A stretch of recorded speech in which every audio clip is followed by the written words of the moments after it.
Hey, what is going on, you good people? My name is J93 and welcome back to another toy review where today we're going to be taking a look at the Transformers Crash Combiners from the Transformers RAD line, Dragbreak. Now, obviously, yes, these aren't actually the correct actual toy look as they did in the movie. Well, not the movie, in the show. Because, well, obviously, this is Dragstrip and this is Wildbreak. Now, if you guys watch a G1 cartoon, Dragstrip should look like this, because Dragstrip is kind of like a Formula 1 race car with like 6 wheels. He's got like, I think 2 wheels in the back, well, 4 wheels in the back, and 2 in the front, kind of like help with speed or something. But obviously, this is Wildbreak. He looks like a Formula 1 race car. That kind of makes sense with Wildbreak, and yeah. It actually kind of sounds like a name of a race car for like a racing movie, like Wildbreak, yeah. But yeah. Obviously, it is kind of confusing because for G1 fans, people would typically assume this mold, well, minus the paint, to be Dragstrip, but when in fact this one is Wildbreak, and this one is Dragstrip. Now, obviously, yes, in the package, this is Dragstrip, this is Wildbreak. I don't know why they had these molds, which is what I'll explain like when I bring out the actual like combiner force one. But yeah, just take a look in the instructions. The instructions even actually have it confused. Like it says right here, this is Dragstrip, which refers to Wildbreak. They call Wildbreak Dragstrip, and well, they put Dragstrip under the Wildbreak name. But yeah, you can clearly see that they have the heads correct. So yeah, the heads are different because this is actually Wildbreak's head, and this is actually Dragstrip's head. So yeah, I don't know what went wrong in the production line, but yeah, Dragstrip, Wildbreak, that's it. Now, obviously, yes, I did say that I'll be bringing out the actual combiner force thing. So yeah, here you have Wildbreak right here, and here you have Dragstrip. Now these two right here, these are how they actually look like in the show. Now, obviously, these don't crash combine. Like you need full. These do come in a set with Motor Master and Heat Seeker and Slasher Mark to form Minosaur. So yeah, if you do want to get these guys, I'll put a link down in the description to actually my video where I talk about these. So yeah, it's a 4-minute video. So yeah, if you really want to watch it, feel free to go ahead. So yeah, I will be doing comparison of Dragstrip and Wildbreak when I actually show these two in robot modes. So yeah, now obviously, as you see, not comparison them, English, come on dude. Yeah, they look exactly the same. You do have the paint which actually shows the chest here. Now, obviously, yeah, the chest is exactly the same, but what I noticed is, this is the front of the car, but when you flip it up, the head is here. So basically what you do is just stand up, open up legs, but here, it's reversed. So, yeah, I don't know which one is actually correct orientation because I have not found one step of either one of these guys here. So yeah. So yeah, now obviously, yeah, I'll probably be doing this all in just one take. So yeah, it depends on, yeah. So transform this guy, which is what I'll talk about in a little bit, but which is what I did in the actual like my combiner force video. But yeah, transforming this guy here, it's basically the same. You just take the arms out and you basically just take this, fold it up, and you basically just have that. Well, obviously you gotta separate the legs and you stand out, but it's the same issue with all the actual legs for Crash Combiners, because they also have that like really weird stance. Now yeah, I can see why people hate that, but yeah, very similar. Dragstrip, I kind of prefer Dragstrip like this, but yeah, you actually have to paint the face. You can see he's got a blue actual face with the yellow helmet. Where this one actually need more paint, but yeah, chest wise, yeah, this one had better paint than this one because obviously it's just combiner force. So yeah, now obviously I'm just putting this here, and you're leaving that here and going along to Wildbreak. And here we have Wildbreak. Now obviously, yes, this is how he officially looks in the show. I don't know why they decided to go with a Formula 1 race car. Which, if you guys don't know what a Formula 1 race car is, it's just Like the driver sits, it's just one seater. It's kind of it's basically kind of like it's not really like a circular track. It's more like a kind of a lap track, as you guys have probably played on like racing games on like addictinggames.com, if you guys know what that is. So yeah, you play racing games, Formula 1 race car, you race in this. And obviously, yes, you do have to flap this phone shuts, but I really like what they actually did with this mode. I can see why they chose to put Wild Break in a Formula 1 race car, because this is a spoiler. Now, if you guys have not yet Googled a Formula 1 race car, this is what it looks like. You have the airfoils down at the bottom kind of probably lift, so it doesn't actually, like, it gives a lot of lift so you can increase more speed, so the kind of front of the car kind of lifts up slightly. So yeah, it won't actually drag on the ground and stuff, but I think I got to reverse. It should keep it low to the ground, not lift it up. But yeah, you got spoiler back here. It really looks like he's built for speed, but yeah, honestly, I feel like this mold actually corresponds more to drag strip. Because yeah, G1 cartoon, drag strip actually look like this, but it's a different paint job. And yes, I actually will be comparing the other like vehicle mode that looks kind of like this. Well, yeah, it's very similar to it, but yeah.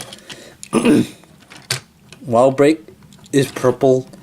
Like, it's actually black in the show, but they had to actually kind of add like a purplish blue tint to it because it kind of appeals to kids.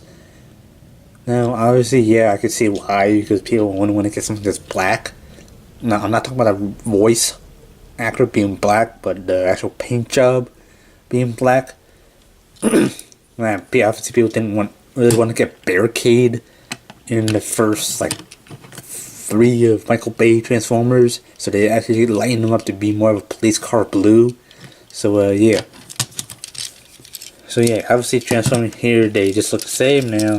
Heads here is the same. It's complete opposite of drag strip. So yeah, now let's transform this guy. You just like do the same as the one. You fold this out, fold the arm, then you basically just stand here. Now for this guy, you do not separate your legs because it'll activate the torso part. You just hold the airfoils, not the airfoils, and you kind of arm that. Be kind of careful. You pull it out, it'll kind of like show the crash combiner arm. So yeah, fold this down, kind of reach in there, kind of grab here, and well, yeah, you want to be anatomically correct. You don't want to like flip this out. So yeah, putting these two here together. I don't remember Wild Break ever having a red chest in the show. I probably did say this in my Combiner Force review of Mendosaur, saying that Wild Break does actually have a red painted chest, but yeah, I kind of like the solid blue kind of thing. Now, obviously, yes, I do not actually have the package with me because I kind of abused the package when I opened this. So, yeah, it's just in the actual shell, it's just all like one solid color. But yeah, obviously it has to be blue. So yeah, and obviously obviously you do very limited articulation. Arms and both, you just go in and out, and yeah, I'll be from legs, and this guy his arm just keeps flopping out. So yeah, transform this guy back, fold his feet up, and you basically just have to reach in there, kind of get a good grip on it, fold his head in, and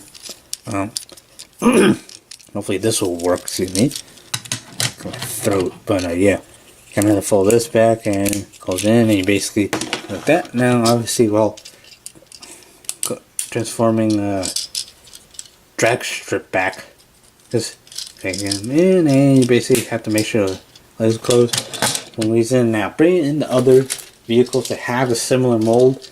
Now I'm bringing in B-side, which is basically Bumblebee and Sideswipe. So yeah, obviously, well, getting correct form is here. These two, they also on the top part of the Crash Combiner. These two form the lights. Obviously, you can see here what's it is that you got the front end. So, but obviously you could, well, I don't think you couldn't exactly ram these two together. But yeah, with the car modes, you have to actually have the rear end, like the leg has a rear end. This, so here I talked about this in my Beat side review. Yeah, Sideswipe has a ram and Bumblebee or rear end. Bumblebee, which sounds a whole lot better than what I planned to say. So yeah, this one you also have the rear end. So yeah, now I don't know. Now let's get to that actual transformation itself. Well, if I can actually get everything stable. So yeah, take these two. You see the arrow. This one goes on top. So yeah, when you ram these two and activate something, I don't break this. Activates like so, and well, you basically have to open up the legs, kind of reach in there, kind of flip out his feet, and you basically just kind of pin this guy up. Well, you gotta make sure it's separated so you guys can stand. Now, this is not the final step. Now, I had to review to completely mistransform this. You actually have a shoulder thing that you go up, and it shows more Formula 1 race car tires. So yeah, here you have Dragbreak. Now, articulation wise, he does bend like that, and that's pretty much about it. Shoulder stuff like that. That's about it. Feet go like that. That's it. Now, obviously, bring in another crash combiner, which is B-side. Hopefully, I can actually do this. So yeah, B-side. Now, I actually will be posting a link to all the toy lines that I talked about. So yeah, B-side. Yeah, I'll be putting a link down here. So yeah, bringing in B-side here. And then obviously if you bring in Dragbreak is actually like a lot taller because he does actually have like the shoulder flares. So if you really do want to give B-side more height, you can kind of do this. So yeah, but still Dragbreak is a bit taller now. I mentioned now if you do actually want to actually get the scan here, I don't know if this actually works. I've actually never tried to scan on with video, but yeah, zoom in here so you guys can get this. There's a free scan on me. Just pause the video right here if you guys want to scan it, or if you have that game. Yeah, you do get Dragbreak. Now he really isn't that fast in the game. He also doesn't really hit hard. He doesn't hit as hard as B-side, but his speed is slightly higher, maybe like a hair higher. So yeah, I'm not here to actually talk about the game, but yeah. Now this guy is $14.99. Which I really think that the crash miners are a bit overpriced, like maybe $2 or $3 overpriced on what it should be, because well, you're just getting two kind of partially transforming toys or partially transforming vehicles. But yeah, obviously, if you do get the combiner for it, it's like the actual combiner. Like if you get Minnesota or Ultra B, it's around like maybe $20. But yeah, I feel that like you do get two figures for $14.99, but like five figures for like $20. It's just really not that much. Like I feel that it's worth it if you get the combiners. Like it's a much better deal because you also do get the same figures. Well, yeah, you do get drag ship and wall break, but you also don't get drag break. So you can kind of do like an animation thing, like where we have these two kind of crash into each other. But yeah, I would typically just leave these two displayed as this, but I would not display individual as drag strip and wall break because your individual modes aren't exactly ideal. Because as a G1 fan, I would kind of assume, well, I'll call wall break as drag strip even though he's painted as wall break, because wall break and drag strip were part of the original G1 Minnesota team. So yeah, now let's see, I feel that if you swapped the actual mold and actually put the F1, which is what Formula 1 it's actually shortened to, if you put the Formula 1 car as drag strip, it'll make a whole lot more sense. I figured it's harder to put a Formula 1 car as the legs because, well, you don't want to add too much like vehicle kibble down here. So yeah, now, yes, I know it seems like I'm ranting about like how bad this toy is. Now, obviously, this is my first actual Decepticon Crash Combiner, which is actually it's really not that bad per se, but yeah, I don't actually recommend you start off with Decepticons. Now, I do actually recommend you start with Autobots. Now, if you're a fan of Decepticons, by all means, just just get the Decepticon Crash Combiners. But I recommend you guys start off with the Autobots because most of the Decepticons are just slight repaints. Not really slight, they're just straight up repaints of Autobot Crash Combiners. So if you do want to actually understand why, like why some of these bots actually look alike, yeah, then I recommend you guys get the Autobots first. So yeah, anyways guys, thank you guys for watching. If you have enjoyed, please be sure to hit that like button down below, subscribe if you're new, or you're new subscribers, and a yes, if you leave a comment down below, I'll be replying to every single comment. So yeah, anyways guys, I'm Mr. Jason93 and fly hard pilot.